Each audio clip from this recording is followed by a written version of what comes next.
What's going on, Giants fans? Back at it with another New York Giants video. And in this video, I want to talk about what's happened over the last few days in free agency.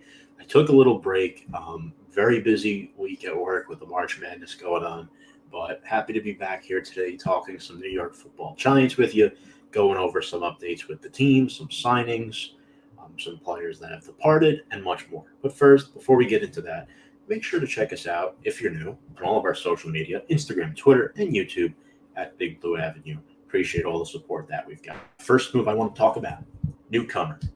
Technically, he's a rookie. The Giants signed cornerback Leonard Johnson to a 3-year rookie contract out of Duke. He impressed the Giants during a workout on Monday, and he tore his ACL last year while training for the NFL draft, so obviously he wasn't drafted.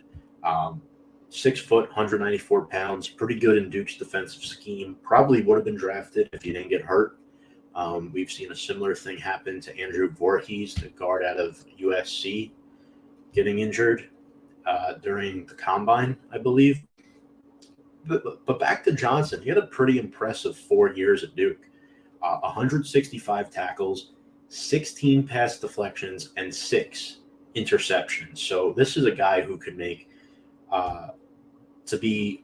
out to be a good depth piece potentially for this Giants secondary. It looks like the Giants might go corner in the first round of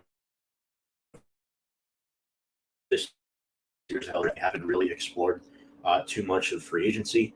We know they've been focusing on other areas, both sides of the trenches specifically, and the linebacker spot. So I'm excited to see what Big Blue does. Leonard Johnson could just be a piece to the Giants' revamped secondary. Now, other news, the Giants had defensive lineman AShawn Robinson, previously with the Los Angeles Rams, visiting on Monday. Now, Robinson is a young guy, a second-round pick back in 2016 out of Alabama by the Lions.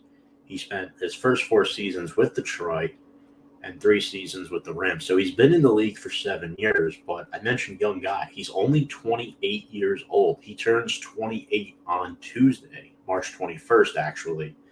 So it should be interesting to see if the Giants decide to bring him in or not. AShawn Robinson is not getting signed, if he does, to replace Leonard Williams. He will be signed to be a depth piece and help stop the run on the Giants' defensive line. Joe Schoen wants to put an answer to this. Obviously, the Giants lost DJ Davidson due to injury last year, the rookie defensive tackle out of Arizona State, and that led them with limited options on the interior behind Leonard Williams and Dexter Lawrence. So what the Giants want is depth.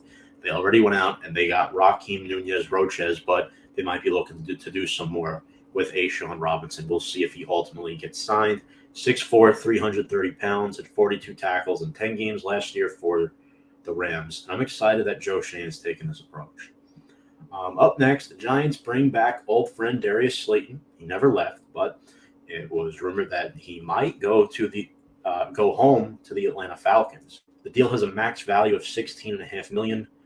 This past season in 2022, he played in 16 games, had 46 catches, 724 receiving yards, which led the Giants, and 2 touchdown receptions. He almost got cut. This is an interesting story. He almost got cut ahead of the 2022 regular season. The Giants decided to keep him on the roster. He wasn't dressed week 1, I believe, and then he played pretty much every week after that. Had a great rookie year, had the 8 touchdowns, had 3 of his first 4 seasons, had over 700 receiving yards. And now when you look at the Giants wide receiving core this season, it's Darius Slayton. Sterling Shepard is back on a 1-year. You got Paris Campbell on a 1-year, Isaiah Hodgins, Wan'Dale Robinson, who's coming off the torn ACL like Sterling Shepard, and Jeff Smith, who I believe is going to be a gunner on special teams. So this is an interesting players. Darius Slayton helped start this receiving core revamp, and why not stay? You know, he has the chemistry with Daniel Jones, so I'm really excited that he's back with the Giants on a cost-effective deal. Now, before I get into the next topic, folks, I want to quickly shout out our sponsor, BetUS. You can sign up with our promo code below at Join125. Again, that is Join125. Get a 125% sign-up bonus where you can bet on the go, anywhere, anytime.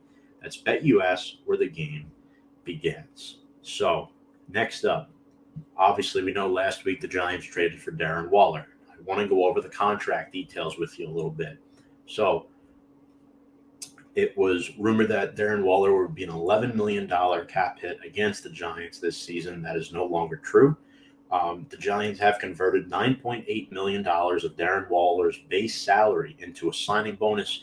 In turn, that clears nearly $8 million in cap space. To be super exact, it's like 7.856, something like that. You just round up, it's $7.9 million. That's a lot of money. That's a lot of money. And, Darren Waller being 31 years old, it'll be interesting to see what he does in the offense this year. He might be the alpha offensively, which I'm excited about. Him, Daniel Bellinger, Isaiah Hodgins, Darius Slayton back, and hopefully you get Wandale and Sterling back healthy as well. That would be great. And the addition of Paris Campbell, all of a sudden you're talking about a lot of weapons for Daniel Jones and Saquon Barkley. And then there's probably more to come in the draft at the wide receiver position. So if you're a Giants fan, you have to be very excited about this Darren Waller acquisition. Now, next up, want to go over the Bobby contract. I know I got his name right the first time I did the video. The linebacker that the Giants signed from the Colts as a free agent. The contract is in full, 4 years, $40 million, $21.8 million is guaranteed. It includes a $12 million sign-up bonus, so his 2023 cap hit is only $5 million. So, you put that in turn, it's not a bad deal at all. Again, this is similar to the Blake Martinez deal. I think it's designed well. Okereke is around the same age. Again, I believe he's going to be that Mike linebacker that the Giants have been searching for since the departure of Blake Martinez. And I think he fits Wink's scheme beautifully. He's a lot more confident in his pass coverage skills than some people in the media are. Some Colts fans I've talked to at work are. But I think Okereke is going to be outstanding on defense at the second level and dropping back into pass coverage. Also, he'll be wearing number 20, which is a perfect segue into our next segment. Want to wish our thanks to Julian Love, who signed with the Seattle Seahawks on St. Patrick's Day last Friday on a 2-year, $12 million deal. Julian Love with the Giants for 4 seasons. This past season was his first season as really a full-time starter. He led the Giants in tackles, and we wish Julian nothing but the best. Core piece on special teams over the past 4 years as well. He was a captain this past season, the second captain the Giants lost in free agency. I think that gets overlooked a little bit, or underlooked, I should say, with losing Nick Gates as well to Washington. So, Julian Love, I wish him the best. I'm happy for him that he got paid around that $6 million per year that he was looking for at least.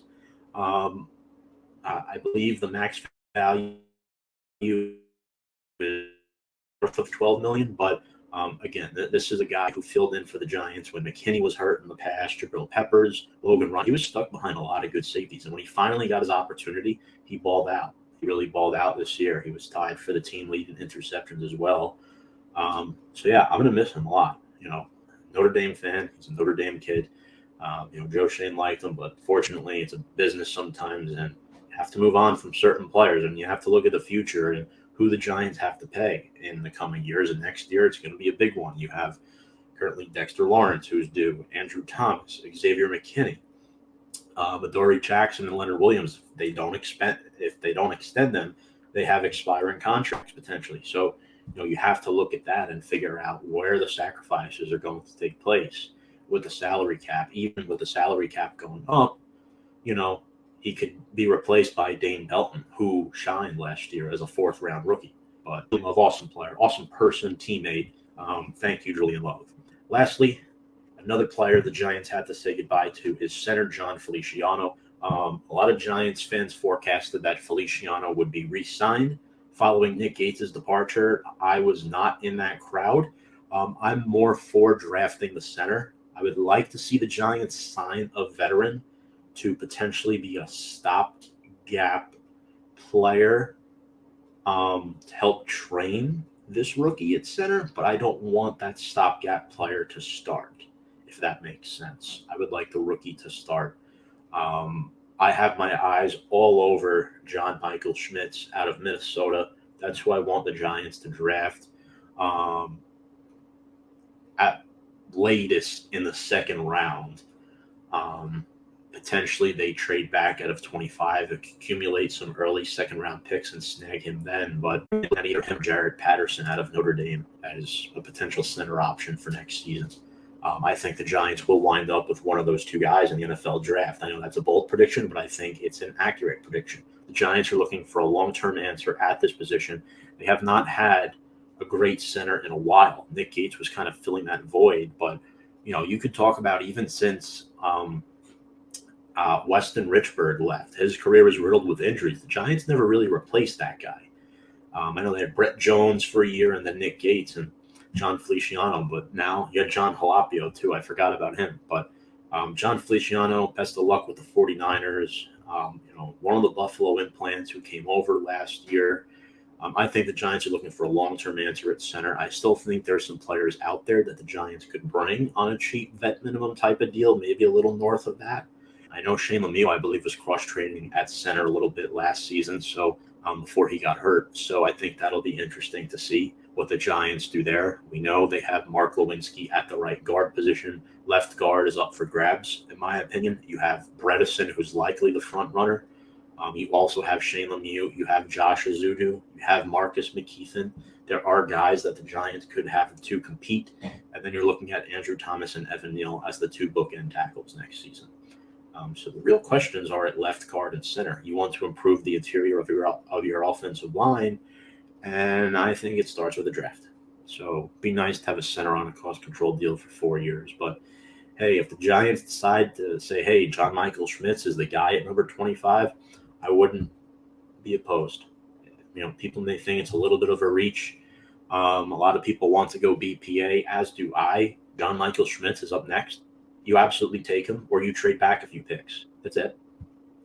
So that's going to do it for this video. Appreciate you all watching.